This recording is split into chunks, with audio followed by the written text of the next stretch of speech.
Broadcasting live from the Business Radio X studios in Atlanta, Georgia, it's time for Atlanta Business Radio, spotlighting the city's best businesses and the people who lead them. Lee Cantor here with Sanjay Torre, another episode of Atlanta Business Radio. And Sanjay, you know, I like to kick off the show by asking what you did this weekend. It is so important to me to live vicariously through your millennial life. Tell me, a really good weekend. What happened? I know you had a trip. Yes. And you saw? All of my friends from college. I went to a bunch of college graduations in Boston, so that was really awesome, especially. So were they good graduations? Really or good. You fell asleep and you were like looking at your watch? My alma mater, so like they were all students that I knew, so it was really interesting. So you were invested? Very invested, and a lot of professors that I knew. So. How were the speakers? I know you like to watch the speakers. The speakers were really good, but there weren't any like... Stand out? Yeah. They were just like mayors. Oh, so boring. But it was cool. So you had a good time with your friends? Yes, I did. It was a really good weekend. Good to catch up. All right. Have another guest coming into the station.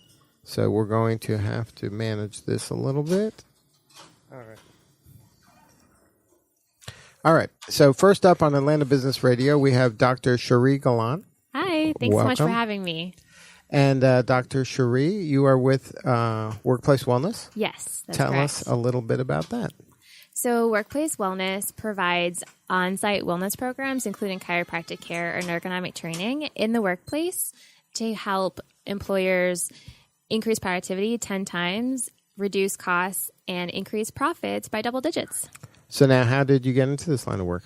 So I've been a chiropractor now for about 6 years, and a large portion of that has been doing workers' comp and personal injury. And I just got tired of seeing people broke down, busted, and disgusted because, one, they didn't have access to the care, or two, it wasn't readily available. And three, for regular working people, we're all at work all the time. And so you have to sacrifice time at work, or you have to sacrifice time with family and friends. And so it makes way more sense to make that healthcare and other wellness services readily available in the workplace. So that way, one, they're readily available. Two, the participation rates go up. And two, for the employer or business owner, your costs go way down and your profits go way up. So now, when you got into the kind of, I guess you pivoted a little bit to focus primarily on corporate wellness? Yes. So I'm actually opening a physical office tomorrow in Cobb. But yeah, the pivot is primarily towards that corporate model because, again, for me, it makes the most sense. And I think to most people, if they had the choice of accessing healthcare, would you rather a 5-10 minute visit while you're at work on your 15-minute break, or would you rather slog through Atlanta traffic and take half a day off of work, plus maybe miss your kid's soccer game or what have you? So now your offices are going to be actually in the office of the business you serve?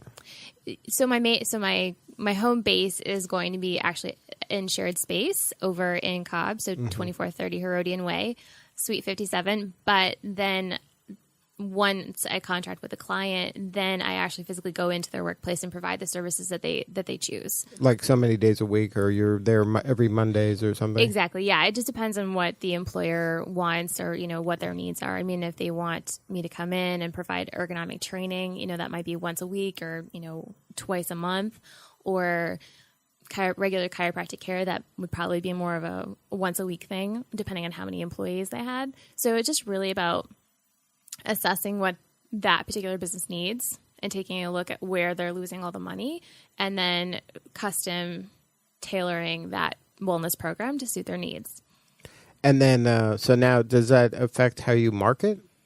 Because now, like if you were marketing to individuals, that now you're going after business owners, you have to talk to HR people. Like, how does that part of your business work? Yeah, so HR people, safety managers, anyone who's in charge of day-to-day operations, and also CFOs, CEOs, anyone who's handling the money or handling the people and, the claims, and see it up close and personal every day.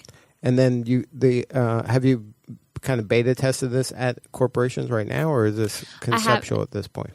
So I have beta tested it at one small corporation. They had about 10 employees, and it worked really well. We did it on a trial basis, so it was for about 4 months. And the employees really enjoyed it.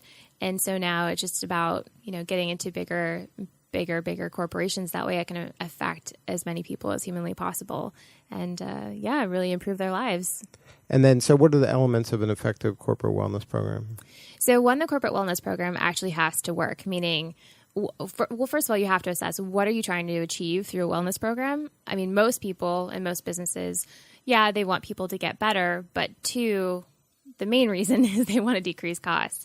So most programs available now are mostly blood pressure screenings, cholesterol checks, but there's no follow-up, and nor is there any plan in place to actually reduce them. And most companies don't have a real injury prevention program in place. So when I go into these companies, it's all right, well, what kind of injuries do you have? Is it more repetitive stress injuries like carpal tunnel syndrome? So it's, more of an office facility, or are you a manufacturing company and you have disc herniations, or you have slips, trips, and falls? What exactly are your needs? So for the manufacturing company, it might be more getting their joints moving better, so that way they're more limber and more mobile. So chiropractic and stretching, versus an office space might be better for a regular stretching program. You might provide something as simple as a daily stretching video, or, you might do a weekly stretching video and then they just follow it every day. It just depends on the corporate workspace and what their needs are. And again, like, no solution fits all. And so that's where I come in and I really take assessment of what your business needs. And then in the short term, it saves you money on those costs up front, but then long term, your employees are healthier, your employees are happier, and your long term costs go way down.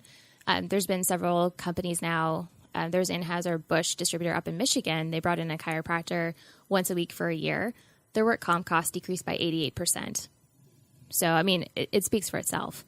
And even if you're an employer and you're not super invested in how happy your employees are, if you just want to think about it from a financial standpoint, it only benefits your bottom line. But I mean, in some ways, you're like looking at this as a math problem, right? This is going to solve a math problem for the business. Mm-hmm. It's a math problem in part, but it's also solving a human problem. And I'm sure Chris will talk about this later, but the human problem is that people don't feel appreciated, or, they don't feel like there's a really good reason why they should stay at that company. So putting these programs into place, make them feel appreciated, but also, give them that flexibility where they can access that care at work. And then they're far more satisfied, because then they don't have to take, PTO or vacation days or sick days, or sacrifice time with family and friends. And then the math problem is more so for the business owner and, the HR people who are in charge of the numbers, and that greatly increases the long-term viability of that company. And so it's a math problem for the company. It's a human problem. The human element is more for the employees. But when you combine them together, they just kind of snowball into one another. Employees are happier, so they stay longer. Employer makes more money, and so they're able to continue to employ those same people for longer and employ more people. Now, when you're out there looking for the people, do you have to have kind of the profile of a company that has a heart that believes that this is good for the long term? Yes. Yes. I mean, that in part, it makes it easier if the company, and I think for the most part, most companies are actually invested, at least in part, in the happiness and long-term, happiness and health of their employees. So yeah, I mean, definitely having a company with a heart is a big part of it. But like I said, even if you're not so inclined towards altruism, you definitely you look at it just from a number standpoint. It's a win for your employees, but it's also a win for you as the business owner. So now, what's the biggest challenge of getting this message out to companies to invest in something like this for them and their employees? So I mentioned before, a lot of companies have these so-called wellness programs, but like I said, they're not very cost effective. People, some companies throw millions of dollars on blood pressure screenings and cholesterol checks, but they're not really doing anything, one, to decrease costs, or two, improve the long-term health of their employees. And so one of the biggest obstacles I've run into is, approaching companies and they say, well, we already have a wellness program in place. Right. So then it's kind of, you have to come up with some creative phrases, or, just really getting in there and letting them know how different you are and why they should hire you versus just staying with the status quo. Now, is there any kind of low-hanging fruit or a point of entry that allows you to come in at least for you to have the beginnings of a conversation to educate them? So, definitely, networking has been one point of entry. And then also I've started doing some, talks in the community. So that's... Have you written a book? That's what a lot of people do nowadays. No, I have not written a book, but after today, I think that's next on my list. That's definitely next on my list. But yeah, no, point of entry is definitely always interesting. And then I've also tried to be really active as of late on LinkedIn. And I think that's a really important aspect to it as well. But also because I'm going after those business owners or, those people who are dealing with injuries and costs, it's also approaching it from a workers' comp standpoint because, again, businesses, you may have on your balance sheet, it might look really good, but if you're bleeding out the back end from all these different costs, over long term, it's not going to be sustainable because, one claim for a low back could be as much as $40,000 to $80,000 over the course of a year. So that means you have to increase your sales by $1 to $1.5 million that year to offset that cost while maintaining 3% profit margin. So if you can even decrease that by half, why wouldn't you? So then a prospect would be somebody whose workman's comp is getting kind of out of control? Yes. So anyone who has a lot of workers' comp costs, your workers' comp premiums are outrageous. Also your healthcare costs. Healthcare costs in 2017 were somewhere around $350 billion in the United States. And people who regularly get chiropractic care take somewhere between 80 and 85% less pharmaceuticals. Wow. So even if you, just on the simple end of it, so workers' comp, healthcare costs, premiums, and then also too, if you're just a really cool business owner and you really want to be invested in the health and long-term happiness of your employees, it's really important. And then if somebody wanted to learn more, have more substantive conversation, where can they find you? www.workwellforlife.com, or you can send me a direct email at Cherie, Cherie, at workwellforlife.com. And the 4 is the number 4. Yes, that's correct. Good stuff. Well, thank you so much for sharing your story. Thank you so much for having me. All right. Next up on Atlanta Business Radio, we have Chris Tuff, the Millennial Whisperer. Welcome. Thank you. So, Chris, you learn anything? How's your back? Any lower back pain? I feel like I'm getting judged on my posture over here. Yeah, I'm like, a little I've bit. got a straight back. Yeah, we're good to go, I think. How am I doing right now? It could be better. Oh, gosh. Yeah, I do it. You set yourself up for that. I know. The stretching thing is not my strong point. So tell us about the Millennial Whisperer. How'd that come about? So I was actually on, I kind of grew up in the social media, digital advertising side of the world, and I've always been surrounded by millennials most of my life, in the working world. And I'm right on the cusp. So I'm 38. So just so people know, 37. Full disclosure. I'm right on the cusp. That's important, right? Absolutely. For millennials. Exactly. You got to be authentic. Exactly. But we're talking about 37-year-olds to 23-year-olds. So, we're right. I'm right on that cusp. And I think that's also what has kind of empowered me along the way to really embrace managing this generation. And so fast forward, been at my ad agency where I'm a partner, 22squared locally. We're about 270 in Atlanta. We're still privately owned. And then we're about 180 down in Tampa. But 90% of us are millennials. And so I was at an executive retreat. Was that on purpose or that just happened? That just happened. And a lot of advertising, creative industries are similar. And I was on an executive retreat with 14, I'd say the average age was 45-year-old men who I didn't really know. And I introduced myself, and my role there has changed and evolved. And it was about 2.5 years ago that I really took on this role of being the empowering leader, where I was less of the Don Draper, if you will, and where I was selling every day, to being more of the coach and leading from behind the scenes. And what was the catalyst for that? Me hitting rock bottom. And I start the book with that. Where what does rock bottom mean? Rock bottom was my lowest of points in my being an adult life. And I had lost sight of what was real to me and what was true. And that was my... So what'd you think was real and true? I thought I was beating my brothers at the game of life. That was my metric of success, which I do not recommend for anyone. So you were competing with your brothers specifically, Oh, or yeah. just like brothers, like No, it was this general term? Of No, my brothers, like my your- older brother Jeff and my older brother Alex. So it was very specific. It was. And so one of the key things was I was spending so much time on the road and getting burnt out and losing sight of my 2 daughters and wife that are the backbone of everything that I do and the foundation of what I'm trying to build. And But so they didn't bring you the joy that beating your brothers did? they so that's what flipped, right? So and I flipped that kind of success metric to beating my brothers to success will be judged on a daily basis when my head hits the pillow. Did I have the impact that I intended to for that day? And that was a huge change, as well as a few other pieces. But one of the biggest ones was putting all of my effort into trying to coach and empower others. And so it was about 7 months right after that change as I was starting to really invest my time and energy into my group of 30 millennials within my kind of core offering, which was content and social media. And I introduced myself and I was like, I don't really know what I do anymore, but I'm kind of like the millennial whisperer. And we were all surrounded by the fire, and I go and everyone's like, interesting. And then I sit down, and the guy that was leading the retreat, Tommy Breedlove, who's also local, he kicks me. He goes, I didn't know Tommy at the time. He goes, you better write that book. And I was like, what book? He goes, The Millennial Whisperer. I was like, it's not a book. He's like, well, if you don't write it, I will.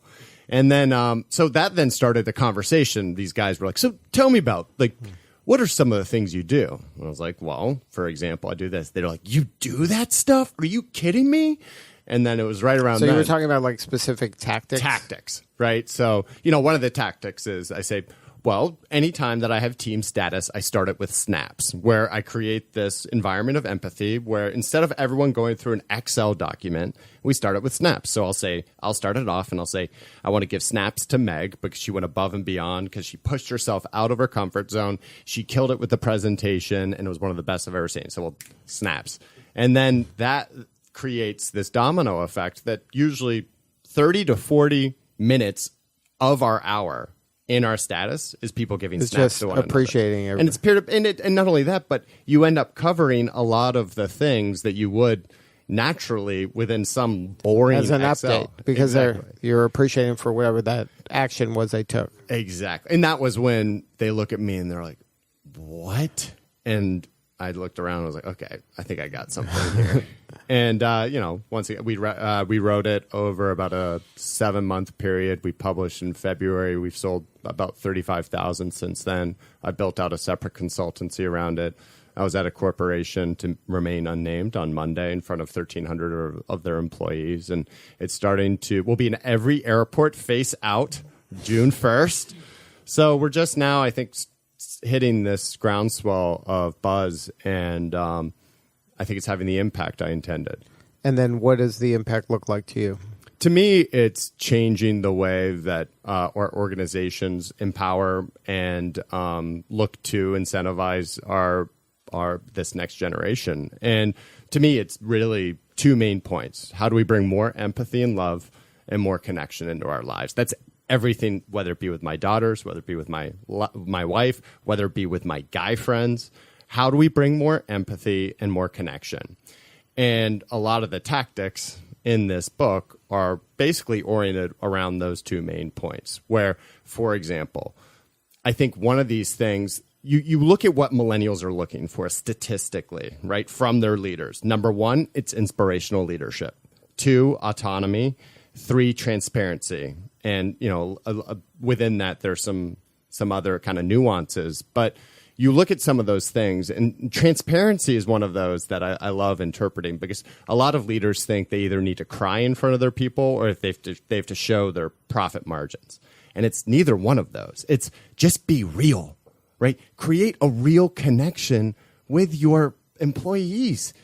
And so one of the contentious things, or what I'm finding as I talk to lots of radio shows, a lot of them in Texas for some reason, and they say, wait, you encourage your people, you in your book, you encourage people to follow their employees on social media. That's crazy. I was like, no, on Monday when you come in, you can actually start a conversation and say, Meg, that concert you went to looked epic. Or Tyler, that dog is so cute.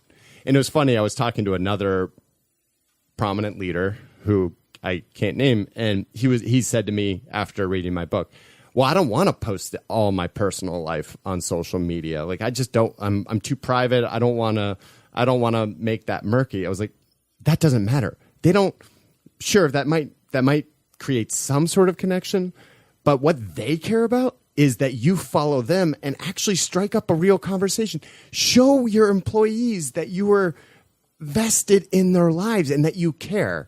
So that's a lot of once you have that foundation, the rest will follow. Now, a lot of the examples you've given thus far have been male leaders. Do you find it different that a female leader maybe deals with millennials differently? I think it's more intuitive, I will say. And actually, if you break down my team, we're 90% female.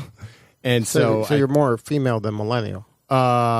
Within that, I mean, I think, yeah, absolutely. I mean, within my team, we're female millennials. So you're a female whisperer too? Is that I would say that the actually transitive property? Yeah, I mean, I'd say even in the parental archetype within my two daughters, I have a 7-year-old and a 9-year-old, and I get really fired up about this in a passionate way. But I'm actually much more the female archetype in our household, where I wear my heart on my sleeve. A lot of those things and Sarah Blakely and I will have this conversation about female leaders versus masculine leaders. It's also some of the problems that I have with Tony Robbins and some of the things that he goes off and says, and it seems like he's in some hot water for some of the things with BuzzFeed. But I am deep down actually much more in line with that female archetype, which is also why this empathy and connection comes so naturally to me. And I think it's oftentimes misunderstood. And now, okay, but I want to make sure that people understand another aspect of what I'm bringing about in the book is this idea of what social media has done to us as humans, whether it be millennials, younger millennials, older millennials, or even, boomers and Xers. We're all affected by what social media does to us. And one of the big, I think, outcomes of that is what I call my 70-30 rule, which is introducing to everyone 30% of life sucks. 30% of your job is going to suck. 70% should fuel you up, fire you up, and get you, motivated, come in the morning. But when we're coming down and actually looking at your job description, let's figure out what's in the 70% and what's in that 30%, because we've got to stop comparing our insides to other people's outsides. We all do it. I call it the Pinterest station of our generation, where it's just absolutely exhausting. Take the first day of school, for example. You see, you've got everyone, especially young parents. You've got Abigail's first day of first grade and her teacher's name and favorite food. It is exhausting. It is absolutely exhausting. And we get into this mindset that the grass is greener on the other side. And the reality is the grass is not greener on the other side. The reality is that life gets hard and that there is no perfect job. So how do we also take some of these massive influences of what makes this a different generation and actually apply it to us as humans to bring a little bit more of those reality checks? So now, are there strategies in the book dealing with the millennial as the employee, but also some coaching on the millennial as the leader of leading other people? Yeah, or are those just kind of similar? Absolutely. So the book itself is mainly for Xers and Boomers that are managing teams of millennials. I haven't really announced this yet, but the exciting part is that the next book, which I'm starting to work on this summer, is going to be directed to millennials and how to manage up or within their teams to Boomers and Xers, and then how to manage down to Gen Z.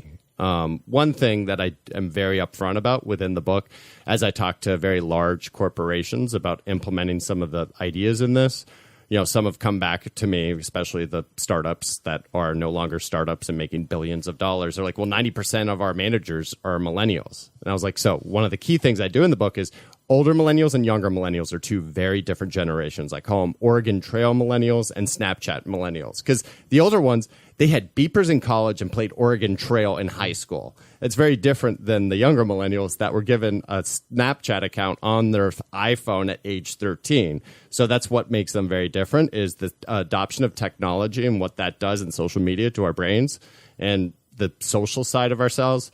But then also the other big reason why they're very different is 2008, the recession, how it affected us as individuals, older millennials. We were in the market or about to enter the marketplace, so we inherited a lot of this ability to be more resilient and entrepreneurial because of that. Or younger millennials, they saw their parents lose their job. So what they're looking for is they're looking for a place to actually hang their hat, to spend a little bit of time, to dig in, to they're not going to jump around as much. So older millennials and younger millennials are actually two very different generations because of those two things. And those are some of the concepts. And then I break it down into tactics of how do we manage these people differently. Now, what are some of the stereotypes that you think are just kind of people not looking at the whole picture?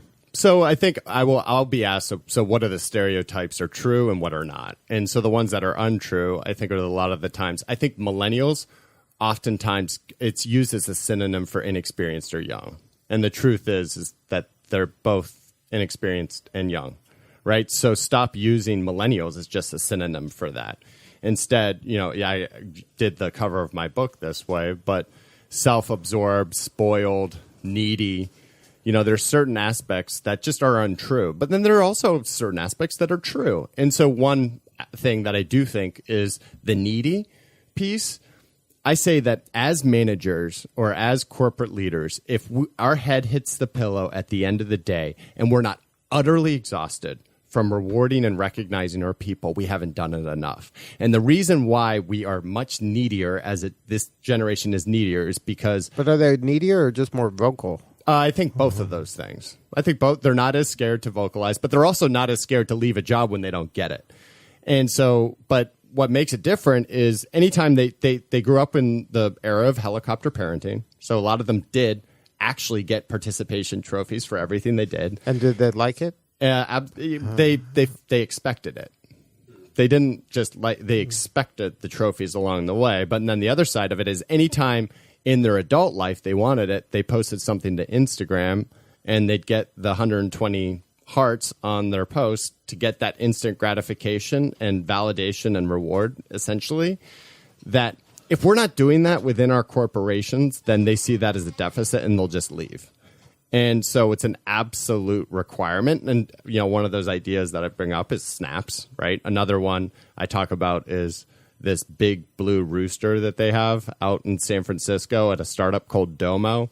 And for the salesperson of the month, they'll bring this 10-foot blue rooster that sits next to their desk for that month whenever they end up winning that salesperson of the month. And people are clamoring for this big blue rooster. They also play your at-bat song, so everyone signs when you start there, your at-bat song. So it'll be like Christopher Tuff, whatever, All I Do Is Win. And then they'll play that over the loudspeaker on the first day of the month. Sirens go off, and it's this big celebration.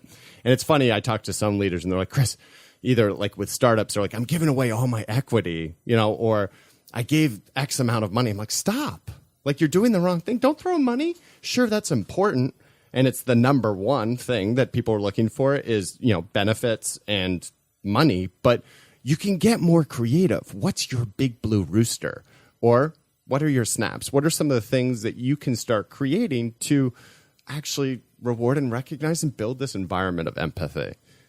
And since you wrote the book, how has that impacted your work in your day job? Or is this now your new day job? So it's morphing into my new day job, and I will say it's a lot of talking to corporations and trying to coach them, and I miss the connection with my people. But I'll also say that my own success metric is I want to change the world, and I'm doing it through the lens of this book. And 2 weeks ago, I hosted and spoke at an HR conference, basically the Fortune 100 heads of HR, and did my speech, and it went amazing. I did the math, and I said to myself at the end of the night, I was like, oh my goodness, I impacted over 10 million workers' lives through the lens of this speech, and everyone got the book. Even if it's just a small step, that is a much larger impact. And so everything that I'm doing right now is around how do we continue to build this platform up and introduce the book to the corporations. I'm building out a pretty big digital course that will go live probably the end of August, so we can truly scale this thing. So now, in the perfect scenario, people have the book, they buy what you're selling, Sure. They're in. Now, how does that change the world? All the millennials, I'm dealing with them in the way they want to be dealt with, and I'm inspiring them to be the best they can be. Sure. I mean, the biggest thing, and it's my favorite quote from my friend Evan Lapointe, and he turned to me after reading the book. He goes, millennials aren't the problem. They just expose all the problems. So it's essentially, how do we change our corporations and use millennials as the catalyst to this change? Everything's changed. To make them more human, more connectors, Exactly. and making more impact? Exactly. And purpose. Purpose is what outside of your bottom line and stock earnings or whatever it is, what do you represent? What is your true purpose? What is your why? And how are you going to actually make that evident in the things that you're doing every day? And, especially as you look at the younger millennials and Gen Z, they will not work for companies unless you have that. So it's becoming a prerequisite for companies to start finding it. So, I think it's both the why, but also within ourselves. And I find so many of my friends, as a lot of my friends tend to be going through midlife crises. And those crises are because I say life needs to be a ruthless pursuit of passions. And sure, it's not easy finding that way, but once you find it, that's where true impact happens. And that's where change happens. That's where I think the altruistic nature within ourselves really is unleashed.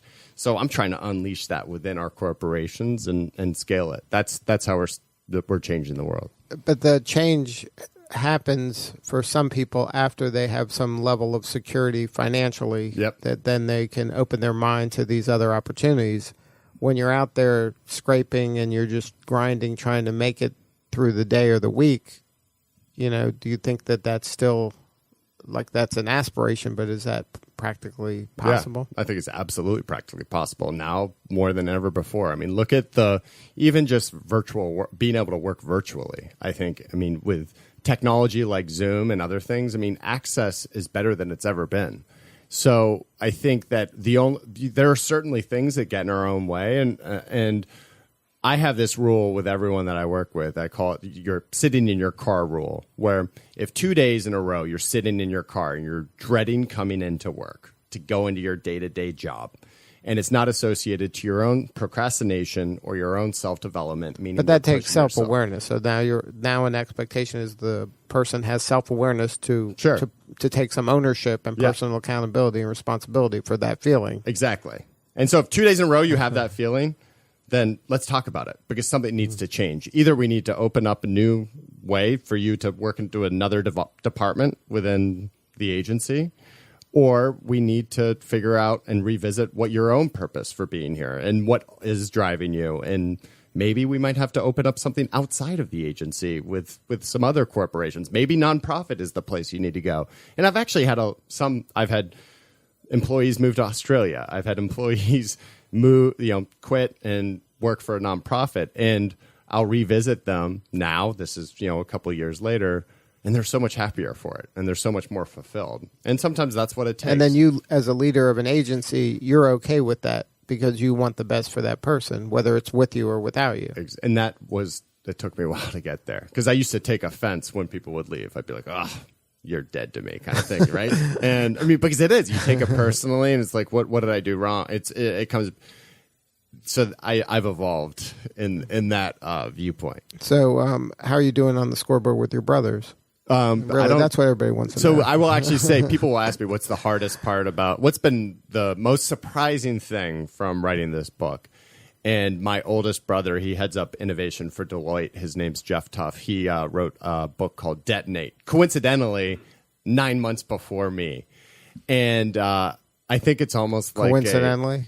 Totally. Like, so I had it took me about 14 months to to actually publish the book from concept, and so it was coincidence. So it wasn't me trying to beat him or anything. But I will say that through the process of writing my book, he opened his arms to me, and it's almost anyone that's written a book and tried to get a bestseller. It's so hard in so many ways, and it created a newfound bond and relationship that I never had. So while you were both, was there a period you were both writing at the same time? No, we never overlapped. So I was right behind him. So he didn't help, or you didn't go? No, to he him opened up the doors. He absolutely helped. He was like, Chris, I would do this. Don't do that. And at first, I was like, wait, are you just like trying? And then at first, so you it was were kind of suspicious.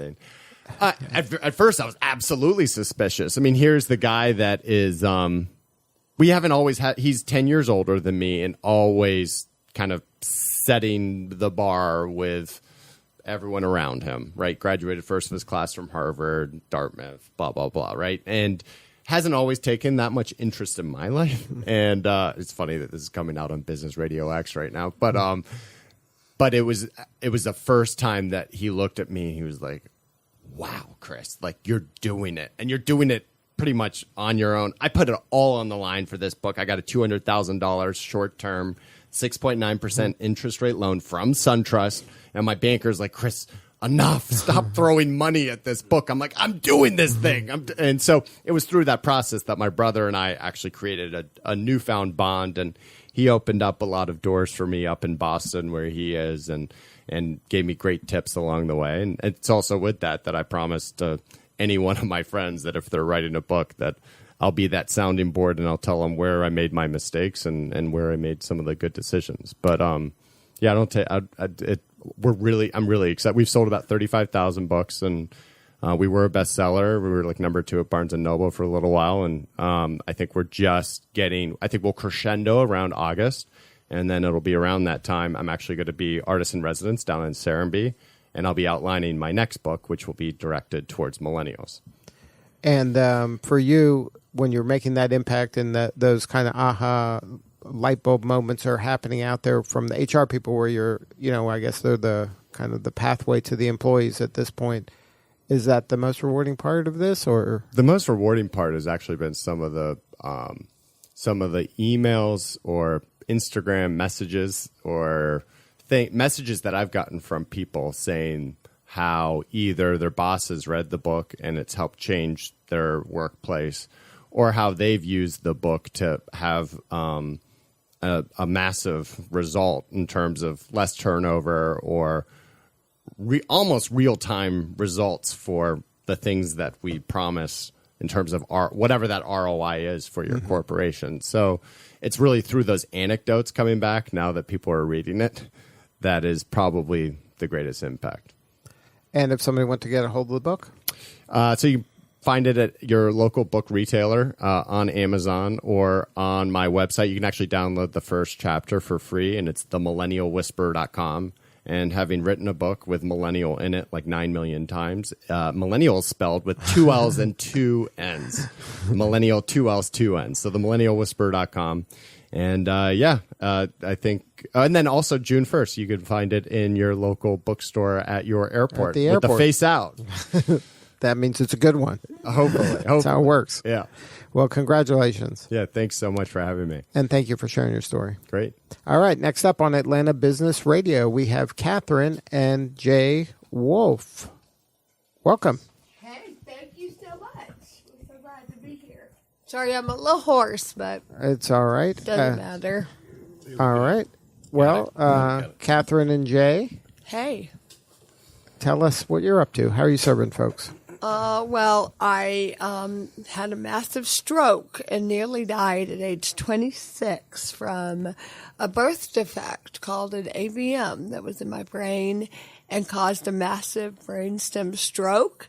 I nearly died and was in hospitals and rehabs for over 2.5 years, and subsequently have kind of come up for air after many years of not only tremendous recovery, including 11 surgeries, a broken leg, subsequent but totally separate brain aneurysm, to now we're over 11 years post-stroke, and I'm doing awesome. I've had another baby, and life has gone on in a very beautiful way. We've actually seen that through our tremendous trials and struggles, there is this strange flourishing that can happen that is available to us all in the midst of terrible struggle. There is a beauty. I should tell you that we're both 37, so we actually are the millennials. You're the the same thing. Right on the edge. Isn't that hilarious? Barely. So the double L double N I'm going to remember because I can't even This spell book. the word. Yeah, that's awesome. Yeah, we got to get it, but we're technically living it, and yet we are most certainly the Oregon Trail version. That was good distinguisher. Times 1,000. We are most definitely not the Instagram when you're 12 or whatever. No. And we're about to hire 3 millennials, so I'm like, I need my copy. I'm For going to get it sure. today. You'll my have gosh, one, I promise. fantastic. I'm not kidding you. I was July taking notes 1st, we in got my head. 3 new ones coming, and we need this. And about your stuff, too. I hope we don't need it just yet. But, Yeah, you know, seriously. We're going to need some good wellness stuff. I know that posture, too. I was like, oh. I've got everyone on high alert now. No, that's good. So Yeah. tell us about Hope Heals. How are you serving people through that organization? Yeah. So, do you want me to? Yeah. Basically, I was in law school at Pepperdine. That was part of why we moved from the South, where we're both from, to California about 15 years ago. And at the end of law school is when our life changed course in this way. And Katherine had the stroke. And, fast forward a couple of years, it was a totally just different life than we ever imagined living. And in a way, all of us are faced with that prospect at some point. What do I do with this life I never imagined for myself? And do I eventually embrace it and find ways to leverage it and cherish it even, and hopefully eventually for the greater good? Or do I fall victim to bitterness and trying to change things I can't change, really? And so, over much time and just community loving us and cheering us on, we leaned into it. And so shortly, probably a couple years after you got out of, the acute phase of surgeries and all that, we realized, gosh, we have this story that's really connecting with people. It's interesting. 2008 was when her stroke was. And so that was sort of the zenith of everybody's on Facebook, everybody and their grandmother. It's not just for college kids. And, we were sharing like prayer request updates or whatever on the Facebook page. And we were just seeing it disseminate across the world, like 120 countries, and just millions of hits on these sites. And it was pretty breathtaking to be in a day and age where you were able to connect effortlessly with the world. And so that sort of has been a big part of our experience in taking the story of this thing that happened and leveraging it into something totally different. And so I ended up... we should add, I had a 6-month-old baby. We had a 6-month-old baby. Before the stroke? Before the stroke. James is doing great and 11 years old now. And I think that really, touched the world. People went nuts wanting to reach out to us, wanting to pray for us, wanting to really support us in this. Because this young couple with this tiny baby is, she's likely going to die, was pretty much the reality we faced. In fact, they were going to let me die in the emergency room, but the renegade surgeon decided to try after seeing Jay and the baby in his arms. And it's crazy dramatic, the stuff of movies, but it really happened. And I'm here today, which is probably the craziest part, and why there's still interest in a book and a movie deal and a second book and blah, blah, blah. It's So now, it's crazy. Take me through the moment of, okay, so this terrible thing happens at the time, and everybody's freaking out, I'm sure. Family, you, everybody is just, I can't even imagine the pain and the fear that the vulnerability that you're all going through, and all those plans you had, and you're young, and all a future that you envision is now,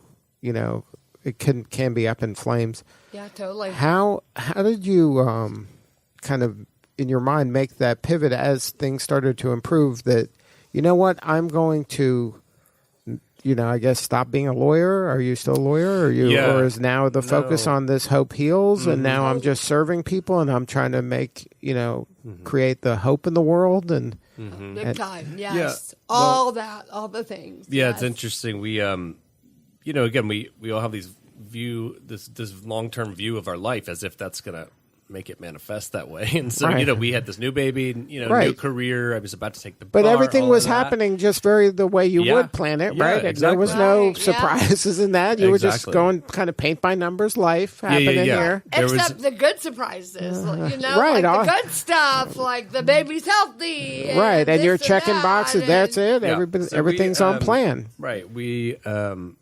basically, again, we're at this crossroads where we had to decide what are we going to do with this. And I'll never forget one of Katherine's, like a distant relative who was blind, and she's an older lady, but she just, they remember they sat down really early on, like at Thanksgiving, and she just said, look, I remember early on thinking, if I cry in bed all day and that would make me see again, then I do it, but it won't. Right. So I got to get up, get out of bed, and So go there was about some of that living tough love, my like, life. hey, Yeah, just from a lot of wisdom this of is people bad, who had this gone is through not hard great. stuff. Let's kind of take the next step. Let's move forward. So I think, and there were no other options. So it really was clarifying. We talk a lot about the value of tremendous constraint being this fascinating, clarifying, focusing element of our lives, that when you've got no choices, you just go. And Right. that actually it's quite beautiful in our day and age where we have so many choices. Like just pared down to learn to walk again or never walk again. You relearn to walk no matter how hard it is. And, you do what you have to do. And maybe part of the millennial struggle is so many options, Sure. Just saying. Well, yeah, I think that's a powerful point, even with disability. There's a creativity that comes when you don't have every option in the world. There's a focus that the comes. constraint creates kind of the creativity. This opportunity, which is very much the opposite of how we view constraints in our life. It feels like I can't have my dream, I can't have what I'm entitled to. Right, yeah. But really, it lets us focus. Flannery O'Connor, I love the quote that art can only transcend its limitations by staying within them. Yeah, and I think that's so true good. for a life. And we've found that in our life to be true, not flourishing in spite of the constraints, but actually because of them. And I think, for us, I took the bar down the road. I kind of did some consulting while trying to also be a full-time caregiver and dad, and, going to hundreds of, doctor's appointments and surgery prep and post-op and all these things just in that season of our life. And then hitting new obstacles. You think you go through hard stuff and you sort of check that off the bucket list, and then you go to the vacation line items, and that's not how life is. Right. It's like, she continued to really face a lot of struggles we all have in our family system. And so the question just becomes, what are we going to do with this second chance life? We're all living that, but we have we're like, this is the new awareness normal, of it. right? Yeah. And at some point you accept that this is what life is. These are kind of the elements of this, life. And you don't just accept it. I think you make the decision to not only embrace it, but to use it, to go with it, to champion So it. I'm going to make the best of this, and this is going to be the best life with these constraints. We say there's no such thing as detours. That is Right. The obstacle is the way. Yeah, right? absolutely. And again, that comes after, this has been 11 years. So this has been time to marinate. I mean, there's been a lot of loss, a lot of mourning, a lot of struggle, a lot of tears and pushing against. But then it's just been pretty powerful to say, now, if we lean into this, what would happen? And to see that there has been an unleashing. But when that kind of thought comes into your mind of, okay, I'm going to lean into this. Yeah. And you start leaning into this. Mm-hmm. When did you have kind of a sign or a signal that, hey, this is where we are, this is the right track to lean into this? Yeah, I think, a million little stories, and most of the time that's what it is, rather than one sort of just aha, one pivotal epiphany, moment. right. But I think, in the digital age too, having feedback from people all over the world has been profound, because you can have your community saying, we're here for you, and you're like, I get that. But does this matter in the bigger scheme of things in the world? Like, is this resonating? Is this mean something? And to just have people all over the world struggling in all different kinds of ways, to say that hearing you get up out of the bed to this life you never saw coming has made me want to do the same. Right. And so we've, you offer that to each other, and then it gives people permission to share their stories, and that continues to fuel this cycle. And that's what I would say. That is what, to me, has fueled us so deeply in our calling. And this is recognizing that what we are saying and what we are living is deeply impacting the woman with MS in Nebraska, who will never know, but also my neighbor, the little girl in the wheelchair, and so many in between. That when we and the businessman in Boston, and people who are not only inspired but see us as doing it, and something about like seeing someone else doing it and stories of other people living out hard things makes you open your eyes differently to I can too. This can be me, and I'm not afraid either. And that is like deeply fueling. Like you're going to get up and go when you're like somebody, their why is just answered by how you live. That changes how you move forward. So now the concept of hope heals, what does that mean to you, and what do you want the listeners to take away from that, kind of the spirit of the message? Oh, Hope Heals is just our beautiful outpouring. It was kind of a revelation I had in the bathtub about 5 years after my stroke. So basically, and the listeners can't see me, I am in a wheelchair. My face is paralyzed on one side. As you can hear, my vocal cords are very messed up. One is paralyzed, and it's difficult to even articulate sound. And I have a hand that doesn't work, and I'm severely, severely disabled. I cannot drive.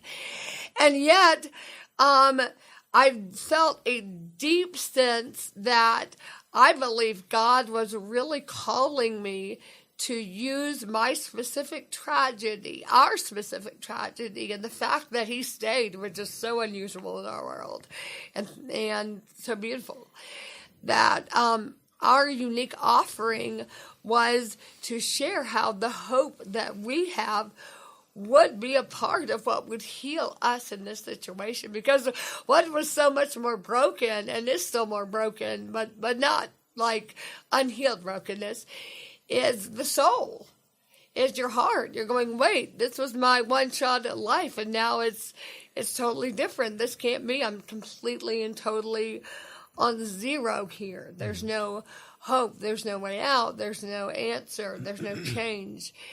And what flipped was, wait, I can totally do this life.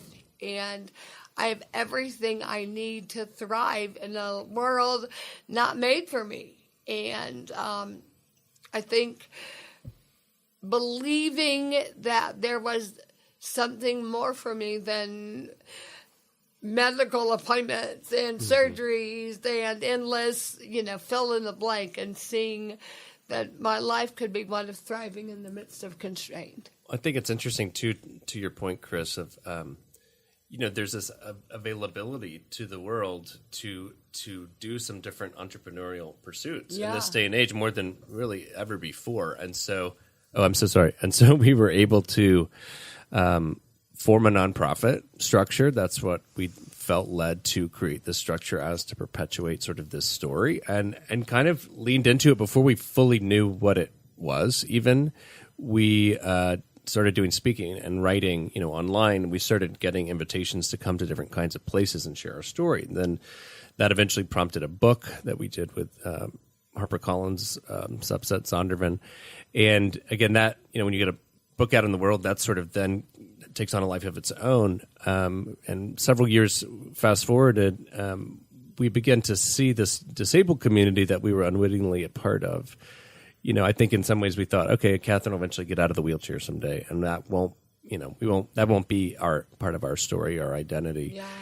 But then we realized, A, that's probably not going to happen, and B, again, what are we going to do with that? And you begin hearing stats like, according to the United Nations, people with disabilities are the largest minority group in the world, at about 1 billion people, and 20%. Which is crazy. Did you know that? Largest minority group in the world? That's wild. And the largest percentages of suicide, homelessness, divorce, unemployment are with people with disabilities. So you start hearing these things, and you realize it's not just an us versus them, but it's a we. Like these are our people who we somehow have been thrust in the middle of this demographic that now we might be able to do something for and with and advocate for. And so, because Katherine is a woman with disabilities, but also, able to get around, able to articulate, and has won some.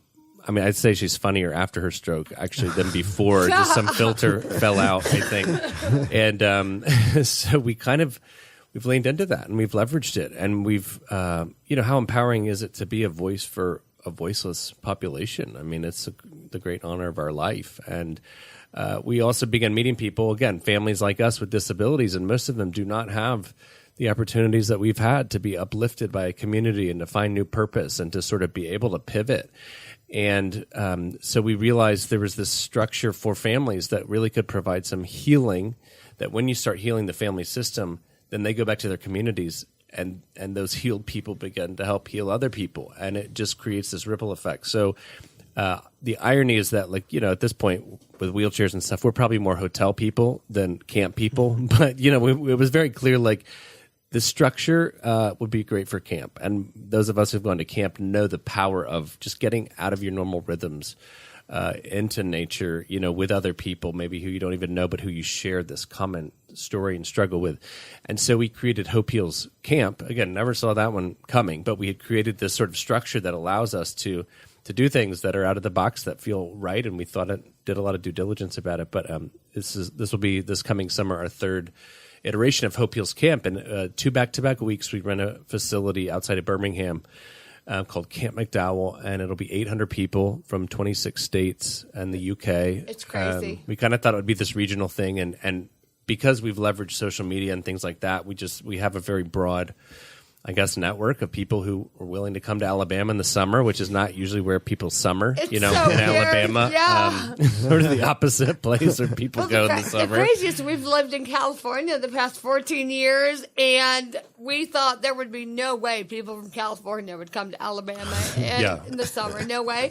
And they come in droves. Yeah. Like people who can't walk had family members to carry them on airplanes to get to camp or drive across the country. It's insane. There's not a lot like it around It's there. very there's a unique. lot. There's thankfully things that are coming around individuals, and a lot of times kids with special needs. Maybe they all come to camp or whatever. But people say, Katherine, your story, your stroke, and it's like, well, this is our family story, and our family has experienced a lot of struggle and pain, and our lives are forever different because of what happened to her. So we all need a community that will help in the healing process, and we've seen the power of that. So that's what camp's been, and it's been really it's transformed our lives to be a part of that rallying cry to say this isn't the end of your story. There's more. And then the message of it, your life is different, but it doesn't have to be worse. It could be better, and, Right. and you can look at what you're going through as a gift, not a curse. That's a choice, right? Right. Oh, yeah. Right.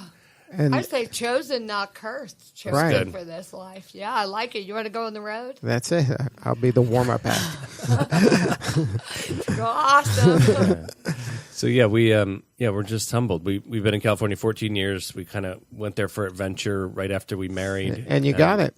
And we got a lot of Yes. adventure. It's not boring, as my yeah. father-in-law says. It's not boring. Never been boring. Well, But then we moved back to Atlanta about 8 months ago to kind of be in a new season with our. And we had a Closer baby. to our We family. had a new baby. We have a new did. little one. Congratulations. Yeah. Thanks. His name's John Nestor. Nestor's from my neurosurgeon. That's him in life. Really cool. And then for people who want to learn more about the camp and all the other activities, what's the coordinates for you guys? Okay, well, our main website is hopeheals.com. Our camp website is hopehealscamp.org. It's all on the Hope Heals site, and then it's all through Hope Heals. at Hope Heals is our handle on everything. Yeah, socials so. are all Hope Heals. Well, thank you so much, Katherine and Jay, for Yeah. sharing your story today. Thanks for having us. I'm Appreciate glad to it. be here. All right. This is Lee Cantor for Sanjay Torre. Thank you to all our guests. And I guess the word of the day today is impact, because everybody in the room is making it. Thank you for listening. We will see you all next time on Atlanta Business Radio.